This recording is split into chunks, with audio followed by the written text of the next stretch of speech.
अलख निरंजन अलख निरंजन अलख निरंजन हो अलख निरंजन अलख निरंजन अलख निरंजन हो अलख निरंजन अलख निरंजन अलख निरंजन हो अलख निरंजन। हे श्री महादेव, हे कैलासपती, माझा नमस्कार स्वीकार करा।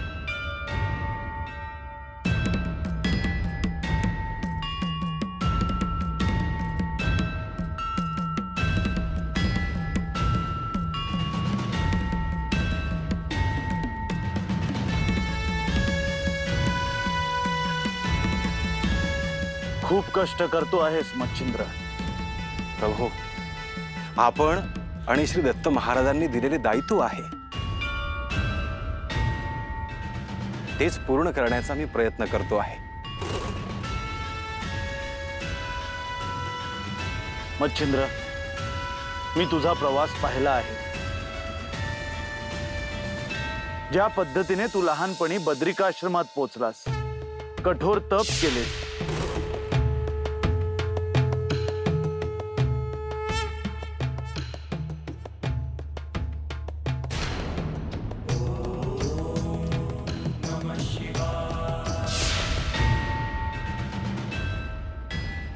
गोरक्षाचा माता पिता होऊन त्याचे संगोपन केले,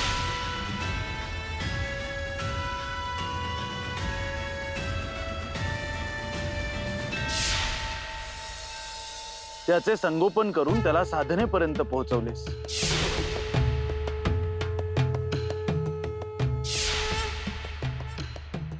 आणि ते करता करता गहिनीच्या संगोपनाचेही तू नियोजन केलेस।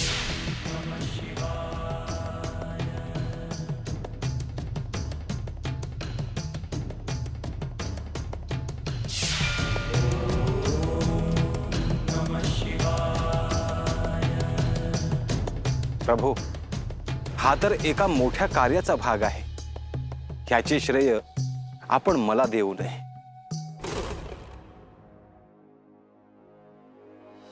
असे नाही मच्छिंद्र, हे सगळे करत असताना तू वेताळ आणि भूतगणांना प्रसन्न करून घेतलेस। वीरभद्राला शाबरी मंत्रासाठी सहाय्य करायला सांगितलेस। हे तुझे अविरत कार्य सुरू आहे।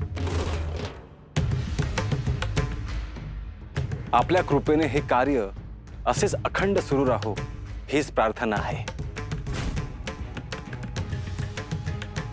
या क्षणी माझ्यासाठी गोरक्षाची तपश्चर्या ही अत्यंत महत्वाची आहे। मच्छिंद्र, मी तुला तेच सांगायला आलो आहे की गोरक्षाची साधना अत्यंत उत्तम चालू आहे।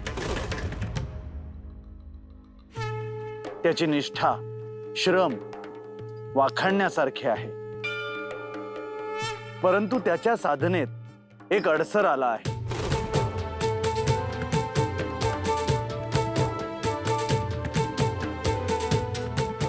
काय झाले प्रभू? गोरक्षाचे काही चुकले का? नाही मच्छिंद्र, त्याला चूक म्हणता येणार नाही।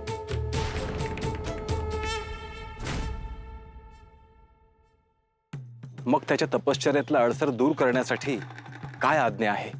मच्छिंद्र, गोरक्षाची साधना सुरू असताना तू त्याला भेटावंस। त्याने काय साध्य होईल? तू त्याच्यासाठी सर्वस्व आहेस। त्याला तुझी उणीव भासते आहे। त्याचं एकाग्र झालेलं चित्त विचलित होते आहे। खरं तर त्याला आम्ही पुढचे 12 वर्ष भेटणार नाही असे ठरवले होते, परंतु आपण दिलेल्या आज्ञेप्रमाणे मी गुप्त रूपाने त्याला भेटून योग्य ते मार्गदर्शन करेन।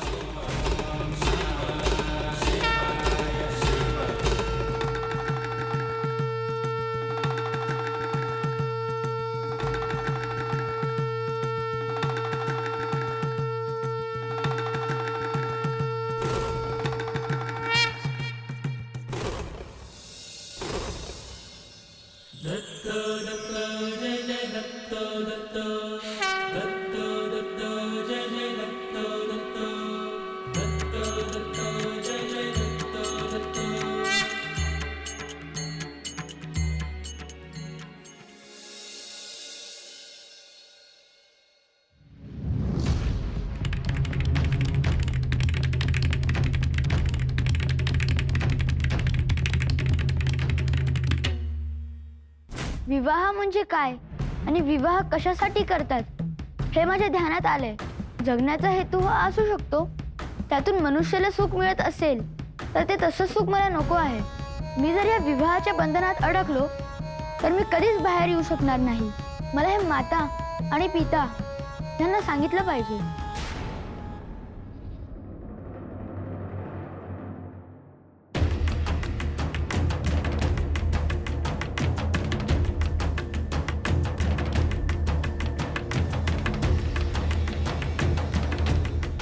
गोरक्ष,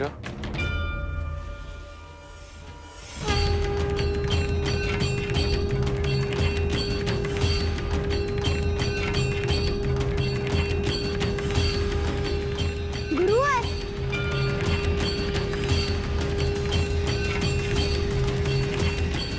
गुरुवर,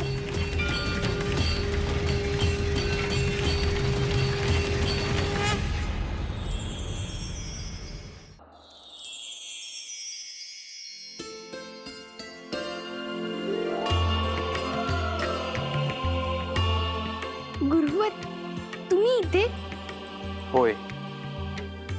तू माझी आठवण काढत होतास ना, म्हणून तुला भेटायला आलो. होय, मला खरंच तुमची खूप आठवण येत होती. तुझी साधना कशी सुरू आहे? साधना उत्तम सुरू आहे गुरुवर. श्री महादेवांनी मला जी साधना दिली आहे ती मी एकाग्र होऊन करतो आहे. परंतु गोरक्ष, साधना करत असताना तुला माझी आठवण येते हाही अडसर होऊ शकतो. होय गुरुवर, पण मी तुम्हाला कसे विसरू? हे बघ गोरक्ष, आत खोलवर कुठेतरी गुरु म्हणून तुला माझे स्मरण आहे ना, तेवढे पुरेसे आहे. हेच मला उघड जात आहे गुरुवर. तुम्हाला मी माझ्या मनातून नाही काढू शकत. तुम्हीच माझे माता आहात, तुम्हीच माझे पिता आहात, तुम्ही माझे गुरु, सखा, सगळे काही आहात. गोरक्ष, तुझी निष्ठा, तुझं प्रेम मला समजतं आहे. परंतु तुला अशा अवस्थेत घेऊन जायचं आहे जिथे सर्व काही शून्य आहे, जिथे काहीही नाही. त्या अवस्थेला प्राप्त केल्यानंतर तुला सर्व ज्ञान मिळणारच आहे. मग आता तू जे बोलतो आहेस ना, तसे मग बोलणार नाहीस. ते जेव्हा होईल तेव्हा होईल गुरुदेव. पण माझ्या साधनेत तुमची आठवण हा एक अडसरच आहे. डोळे बंद कर.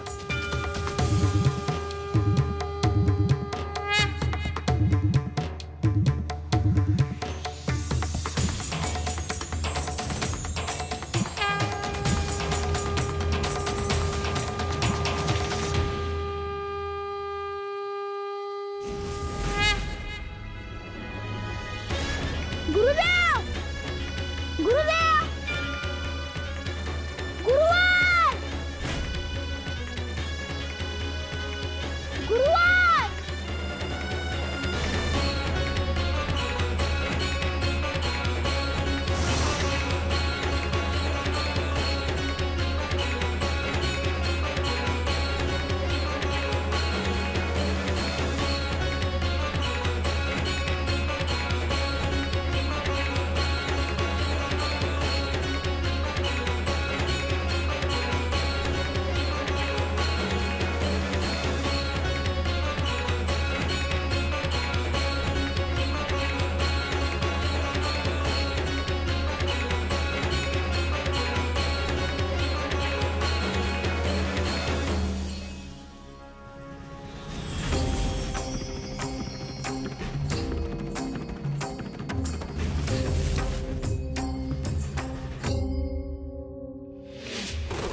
निरंजन अलख निरंजन अलख निरंजन हो अलख निरंजन अलख निरंजन अलख निरंजन हो अलख निरंजन अलख निरंजन अलख निरंजन हो अलख निरंजन अलख निरंजन अलख निरंजन हो अलख निरंजन अलख निरंजन अलख निरंजन हो अलख निरंजन हे श्री महादेव, आपण सांगितल्याप्रमाणे मी गोरक्षला भेटून आलो. आता ह्यापुढे त्याच्या तपश्चर्येत निश्चितच सुधारणा होईल. मोह मग तो कोणताही असो, साधनेसाठी तो अडसरच. मग तो मोह परमेश्वराचा का असेना, ज्याच्यात मोह उरला नाही तोच खरा साधक.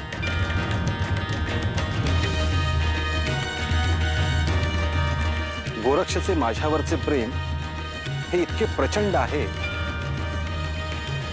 की कधी कधी मला प्रश्न पडतो की त्या प्रेमाचे मी करू काय. गोरक्ष सारखा शिष्य होणे नाही, तो आपलेच प्रतिरूप आहे प्रभू. आता ह्यापुढे माझ्यासाठी काय आज्ञा आहे?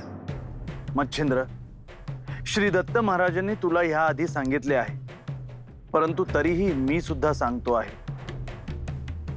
ह्या भूमीवर एक अत्यंत शुभ घटना घडणार आहे. प्रभू श्रीराम आणि सीतामाई अयोध्येत परतणार आहेत.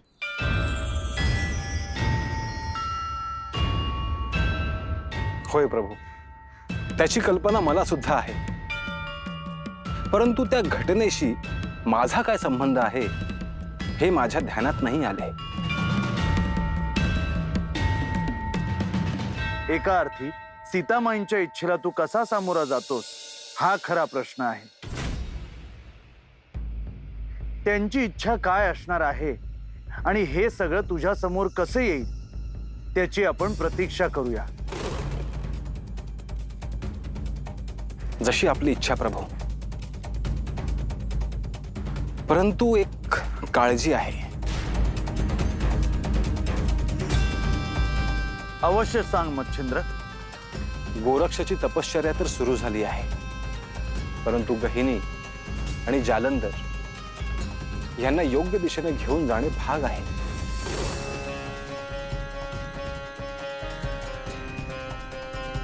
माझे त्यांच्यावर ध्यान आहे. त्यांची तपश्चर्या आणि संगोपन दोन्हीचे नियोजन होणार आहे. मूलतः जालंधर हा कोणत्याही भौतिक सुखात अडकणार नाही आणि याची प्रचिती लवकरच सगळ्यांना येईल. परंतु प्रभू, आणखीन 12 वर्षांचा काळ हा खूप मोठा आहे. नाथ परंपरेचे कार्य सगळीकडे ऊर्जेने सुरू होणे आवश्यक आहे. मला त्याची कल्पना आहे. क्षण क्षण महत्वाचा आहे. भविष्यात मला असे दिसते आहे की सगळे नाथ परंपरेतील आभूषणे आणि वस्त्र नेसून आपापली कार्य करत आहेत. ते दृश्य पाहायला मी खूप आतुर आहे प्रभू.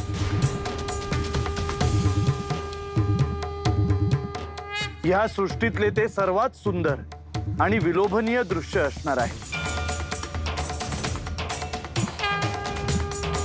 हे श्री महादेव, आपले आणि श्री दत्त महाराजांचे स्वप्न पूर्ण होताना मला दिसते आहे. मी त्याची प्रतीक्षा करेन. आता मला गोरक्षकडे जायला हवे.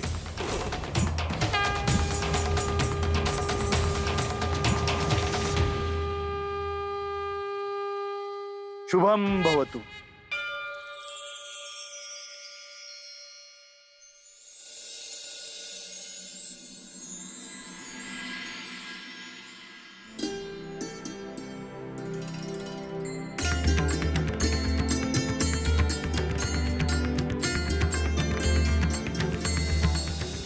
बंधू, पकड मला.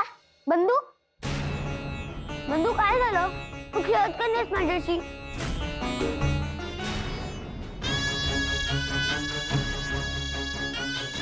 बंधू, जेव्हापासून तू विवाहाचं ऐकलं आहेस तेव्हापासून तू काही बोलत का नाही? कारण मला विवाहच करायचा नाही. असे का? पिताश्रींनी तर सगळीकडे संदेश पाठवले आहेत. त्यांच्याशी बोलेन मी. तुला विवाह का नाही करायचा त्याला काही कारण आहे, पण तू माझ्याशी लगेच बोलून घे, नाहीतर त्यांना वाईट वाटेल.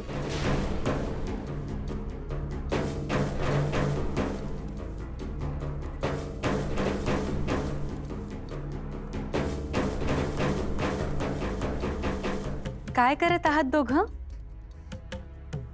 माते, बंधूला विवाह नाही करायचा.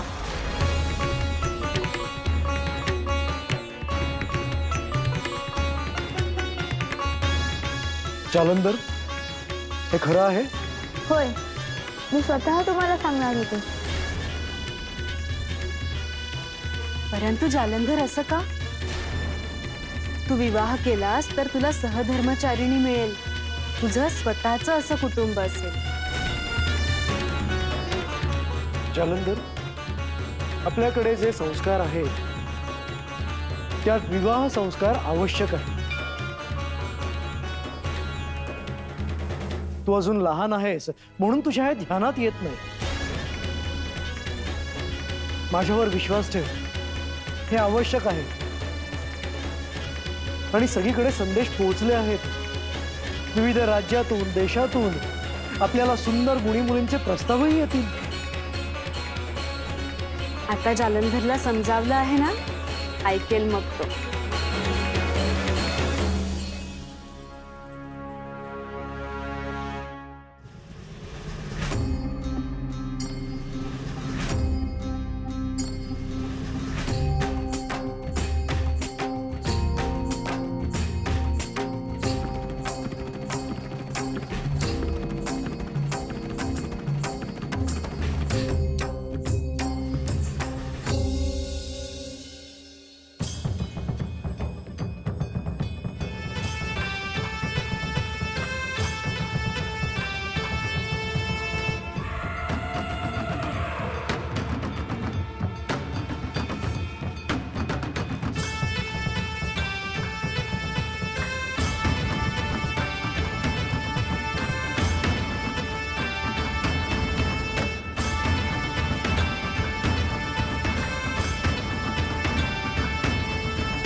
हे प्रभू, आज मला माझ्या गुरूंनी दर्शन दिले. हो, मला ठाऊक आहे. परंतु तुझ्या गुरूंनी तुला जे सांगितले ते तुला समजले का? माझ्याकडून जी उणीव राहिली त्याबद्दल क्षमा असावी. गोरक्ष, त्यात क्षमा कसली? तुला मार्ग दाखवणे हेच माझे कार्य आहे. साधनेत जे जे अडथळे येतील ते दूर होणं महत्वाचं. होय, गुरूंनी मला समजावून सांगितले आहे. यानंतर मी माझे पूर्ण लक्ष साधनेवरच देईन. गोरक्ष, आता विलंब नको. आता ह्या क्षणी तुझ्या ध्यानाला सुरुवात कर. विश्वाचा प्रतिपालक तू, दुःखाचा संहारक तू, वेदांचाही कारक तू, शिव हर शंभू.